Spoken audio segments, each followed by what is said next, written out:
if the audience would like to get go in and out of this hall, please make it into speeches. Please study your phone or turn your phone off so that it doesn't disturb the speeches. And if you have to discuss or cheer or don't cheer, but you want to cheer, speak on minimum. On the motion, this House believes it is in China's best interest to cut its political and economical cycle of Korea. I invite questions.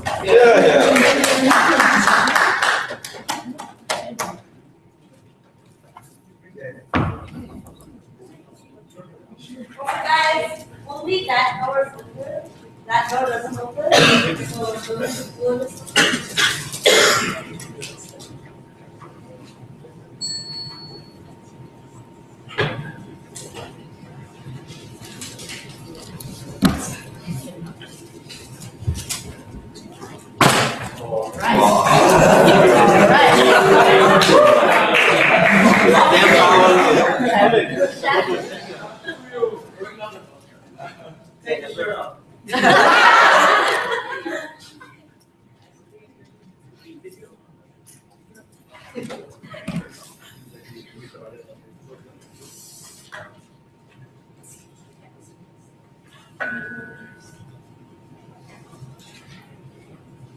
Ladies and gentlemen, a rising tide lifts all boats.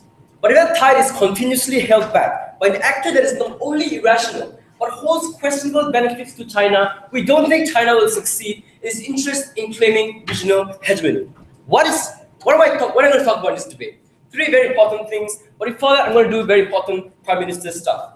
What is the context that we live in under today? China is slowly becoming a regional hegemon. Massive infrastructure projects such as the One Belt, One Road, the Pakistan-Karachi corridor, for instance, and the occupation of Senkaku Islands has established China as the sole regional hegemon when it comes to the Asian region. But also understand that North Korea is increasingly engaged in conflict. North Korea has established itself as an actor that is not only violent, but also willing to be violent. It is an actor that is not in the best interest of China, and we think that it's high time we sever those ties. What are China's interests? One, we want a fostering of political and economic ties with nations in the Asian region. Also, two, we want to avoid a conflict and war between North Korea and South Korea, some preemptive discussion there. What does cutting and severing these ties mean? Two things. One, it means that we help trade with natural resources between North Korea and China, for instance. This means oil, for instance, we no longer want from North Korea. We no longer give them aid and none of those important things, right? But two, we also sever diplomatic ties that we give to China under North Korea under the status quo. No more annual summits, no more Sino-Korean relations between North Korea, no more diplomatic ties. What am I going to talk to you about in this speech? One, why cutting off North Korea ensures regional stability. Two, why China looks far better in the international community, why it's important. And three, why North Korea is a massively disadvantaged ally. One, why cutting off China ensures regional stability. So recognize that North Korea, under the status quo, continuously exacerbates conflict. They have shown that they are capable of ICBM nuclear missiles that's able to hit New York, for instance, but also flying drones over peaceful countries such as Japan. It is an aggressor, ladies and gentlemen.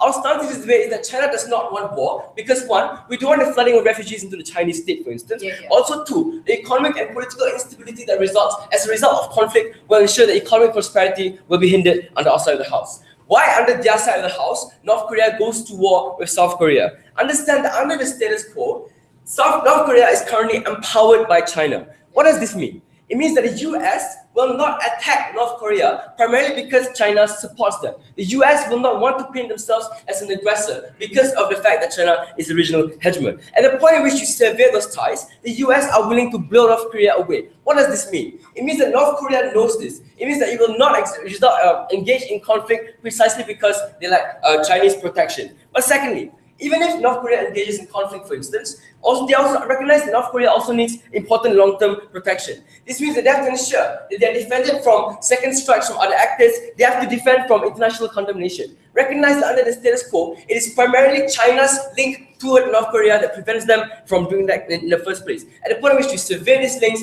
that's precisely the point at which they're less empowered. No, thank you. But thirdly, this is going to preempt a lot of what they're going to say. they are going to say that China is now, North Korea now is now increasingly desperate and is far more likely to engage in nuclear warfare. Recognize that other bodies also have interest to ensure that China remains diplomatic and remains stable. This means that the US, for instance, EU, Japan, then disseminates more developmental aid and imposes more diplomatic ties with North Korea. What does this mean and why is it far better? Recognize that it's far better insofar as ensuring the China-North Korea link is strong involves our resources. This means that we no longer have to send developmental aid to these people. We recognize that, for instance, that the US has more power in the region, but we also are willing to make the trade-off of the US necessarily losing political will because they're now sitting to side with North Korea. No, thank you. Second argument, why China looks far better in the international community. Recognize that the perception at the point at which you sever diplomatic ties is incredibly meaningful. This means two things. One, you look concessionary, right? In the status quo, China is seen as unwavering in its international relations. The Senkaku Islands, the Spratly Islands, they're seen as incredibly defensive. They are likely to get political will at the point in which they sever these ties and are seen as concessionary. But two, also understand that China is also far more likely to be seen as a moderating presence in the region. They disattach from North Korea and from an actor that is obviously seen as rogue state, and we get far more political will. Why is this good? No, thank you. I'll take one after this argument. At the point in which you get political capital in the international community, that's when you get a lot of benefits that further China's interests. What does this mean? No, thank you, sir. One, countries are far more likely to develop ties with China at the point in which, under the status quo, they are hindered from doing so. Recognize that under the status quo, massive infrastructural projects such as OBA, for instance, have faced great opposition from opposition parties in certain regions. For example, Pakistan, for example, and Afghanistan, for instance, right?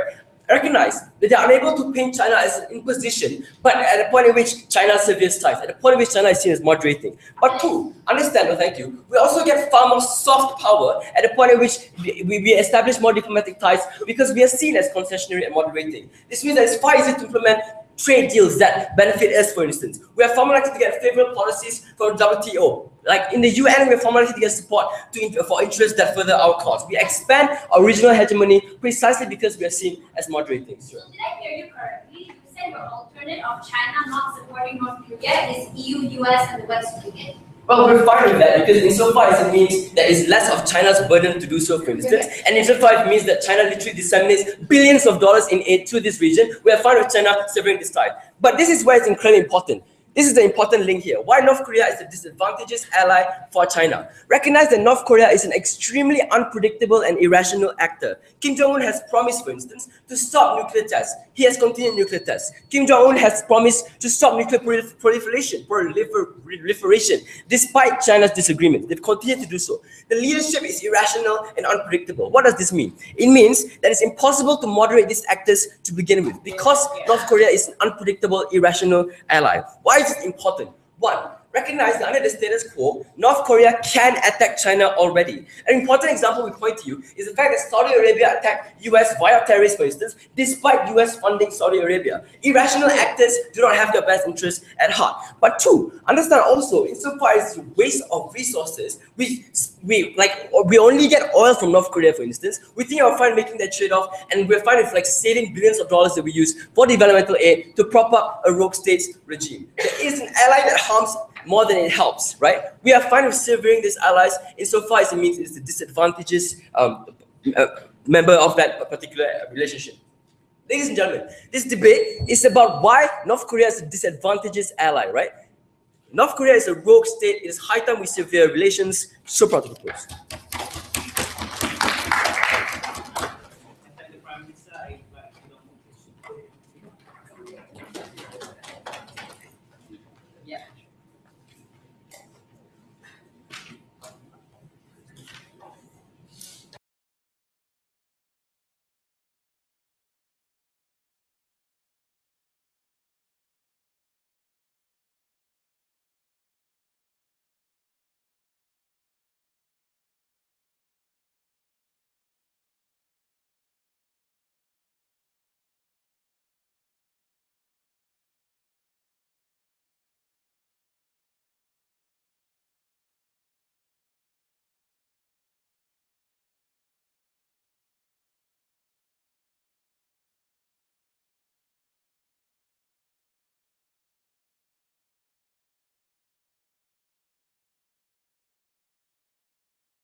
that speech was massively unresponsive to the myriad of reasons that Kales gave you about how this continuously empowers North Korea and makes them feel like it's okay to attack South Korea. There's two things I'm going to do in my speech. Number one, I'm going to tell you whether or not China gains in the international community, whether or not they gain economically by doing this. And secondly, I'll talk about why this is far more likely going to lead to peace, something that I think was very under-touched on in Sarah's speech and is actually the most important thing in this debate. So there are two parts to this, right? First of all, it's like practical economic benefits, this first part. And the second thing is about like just generally in the international community, whether or not that China gains benefits. So the first thing, right? So Sarah says her entire speech is about China getting economic benefits. Understand that insofar as we give billions in aid towards North Korea, we're hemorrhaging a lot of money there. Secondly, we have to understand that North Korea doesn't have a market economy or functioning market economy to begin with. What is China? China is an export-based economy that has massive amounts of resources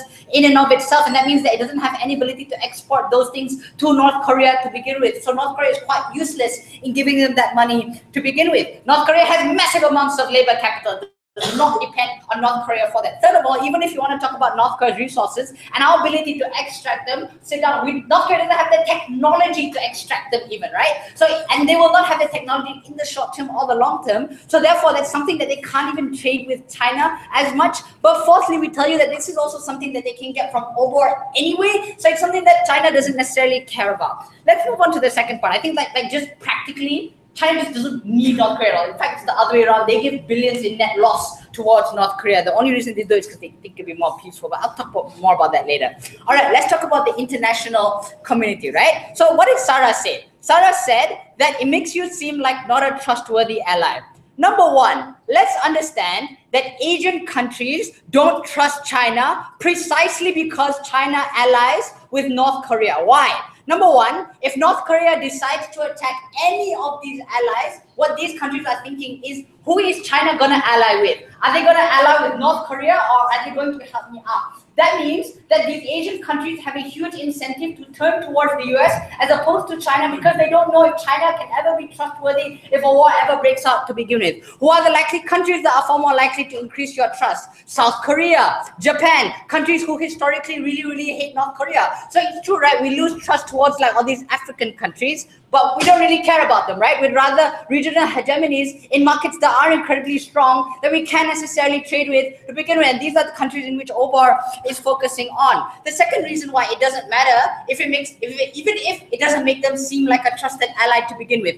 It doesn't matter, right? Because China is so incredibly strong and gives massive amounts of money towards these countries to begin with. They want to be an ally with China, even if there's a small marginal benefit to them not being trustworthy. Sit down. They still need all that money for building massive amounts of infrastructure projects. So even if there's a small loss in trust, that there's still a massive gain that they'll still want to be allies with China. But thirdly, understand that the kind of countries that we lose under their side are the kind of countries that are not able to benefit China the most.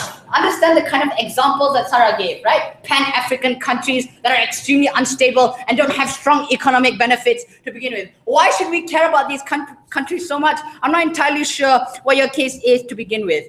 Second issue under this debate, before that I'll take opening. Right, so Prime Minister's speech was that, Obar needs to expand around the world and they're the future of the global economy. You're saying we don't care about Africa. I don't understand how helping North Korea makes them better in a regional, like on a global sense. If anything, it makes them worse because they're continuously allying with extremely unstable actors and making it seem like they're okay with massive amounts of humanitarian crises going on. All right, why is this far more likely going to lead to peace? So what's the first thing that Sarah said? They said, guys, it's the same thing anyway, because now US is now funding China, funding North Korea, and that means that they still have that massive amounts of resources. Understand that there's a few differentiations.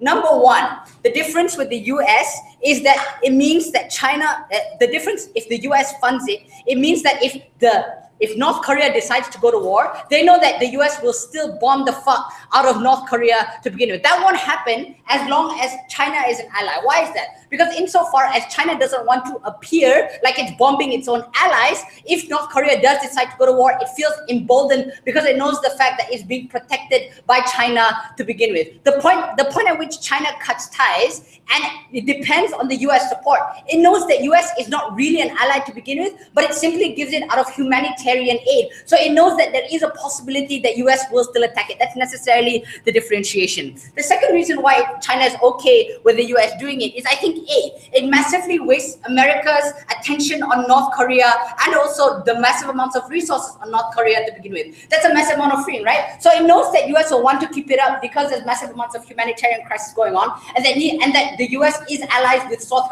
Korea to begin with, and that it needs to make sure North Korea continues to be stable. That necessarily means that this is a lot of resources that you're wasting away from things like the Senkaku Islands, like the US military presence moving away from those specific areas and giving resources towards North Korea. That's an incredibly good thing. Secondly, it also just means that you're using up a lot of the US's political capital in dealing with North Korea as opposed to dealing with China to begin with. The third reason is because post first nuclear strike, they still need to necessarily survive that second strike with South Korea to begin with. Insofar as they know that China will continue to fund them in doing so, that necessarily means they continue that nuclear strike to begin with. Lastly, why is North Korea just a massively bad ally and massively irrational to begin with?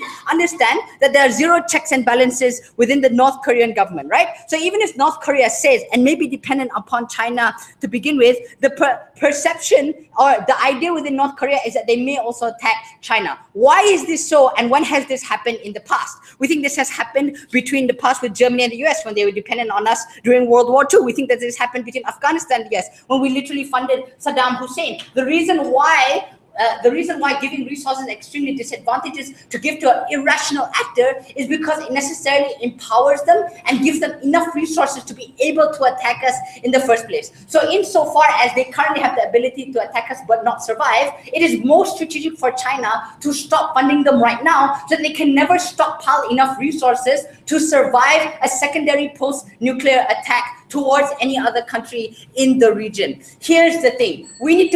We need North Korea to know that it does not have China's protection so that the US can bomb the shit out of it so that war doesn't happen. For China's sake, I'm so goddamn proud to propose.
So again, right, we heard the same thing from Sharif.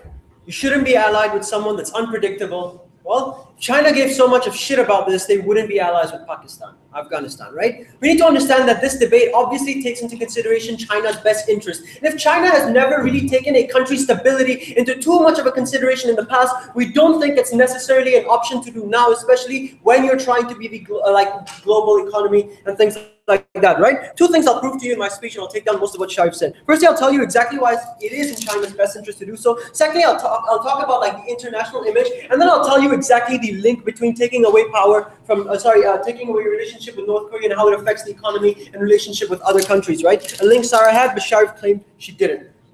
First argument, right? So they said that China cannot ally with unstable, China cannot be allied with unstable governments, and it's not good for things like that. Firstly, right, when we're talking about stability of North Korea, they said in their speech that North Korea, the point in which you take this away, the point in which you take this away, other actors will come in to ensure that North Korea stays like a sustainable actor, right? Who are these other actors? The United States, right? The United States is always in its best interest to keep North Korea in check. What was the literal like check and balance they gave in their speech? US can easily bomb them at the point in which they choose not to do so. Firstly, you don't bomb an ally, right? That's part of an agreement, which is why US, despite all the humanitarian crisis Pakistan has been doing, they don't like take military action against Pakistanis and the government and things like that, right? You have to maintain a sustainable relationship with the government that you're necessarily allied with. But we think that China is necessarily in the best interest, it is always in China's best interest to ensure that they keep the stability within that region. How? We know that there's other actors involved, like in the surrounding regions, for example, right? China's economy depends on the sustainability of neighboring countries. We know that you can't necessarily attack, that you can't allow North Korea to necessarily attack Japan. You can't allow it to attack South Korea. This will just direct military action from China to ensure that these countries remain sustainable and safe, right? That's already an action that China has to take if North Korea chooses to go berserk. That's an incentive that North Korea has that it wouldn't otherwise in that world. How? Because now that you've taken the support away, we think that the idea that other actors, like for example the United States, will step in to help is purely contingent on an agreement in which the United States says it's okay to bomb you if you screw up. That is pure bullshit, right? That's not how it works. What's actually going to happen is that one incentive North Korea has to remain a sustainable actor within its neighboring regions is absolutely taken away because China was the only thing that came in between North Korea attacking its neighboring countries, right? You know that even though China is not necessarily like the most democratic country out there, right? It understands the relationships you need to keep with other countries in order to ensure, like for example, your trade goes well, right? We know China trades with many countries. The idea that North Korea could, like the suggestion that maybe this could be jeopardized because North Korea takes its support away, we think it's absolutely ridiculous, right? I'll take, anyone from closing? No, okay, opening. China's politics and promises did not stop North Korea from getting a nuclear bomb. How will it stop war from happening? It didn't stop Pakistan from getting one either. It's not like we're taking away support from them. We know that it's necessary to keep the support in order to ensure sustainability within your country. I'll prove this and tell you like what happens because of this, right? But second, let's talk about international image, and here's what I'll deal with the bulk of Sharif's case. He said that China doesn't gain economic benefits from being partnered with certain smaller countries in this case, right? For example, like Africa and things like that. It's okay to take the support away. Firstly, understand a few things, right? One, by nature, these countries are also very unpredictable, right? They've also had dictatorships. They have leaders you can't necessarily trust in. But what is the necessary link to prove that China actually has to, like, how these relationships will be affected at the point in which you take it away from North Korea? One, if your justifications for why it's okay to take away your relationships with North Korea on the basis of like a few bad things that North Korea has, if another country follows these same bad things, you know, that country will no longer trust you anymore as a benevolent ally, right? We know that Pakistan will no longer have an incentive to say that China might necessarily be a benevolent actor for me. And that is exactly how the One Belt, One Road initiative is affected. The point in which the countries you're allied with, also being countries that are relatively fucked up, will be like, look, if you took away your support from that fucked up country, what if you do it to my fucked up country, right? I don't want to be allied with a country that could possibly allow a situation like that to happen. Sit down, both of you, right?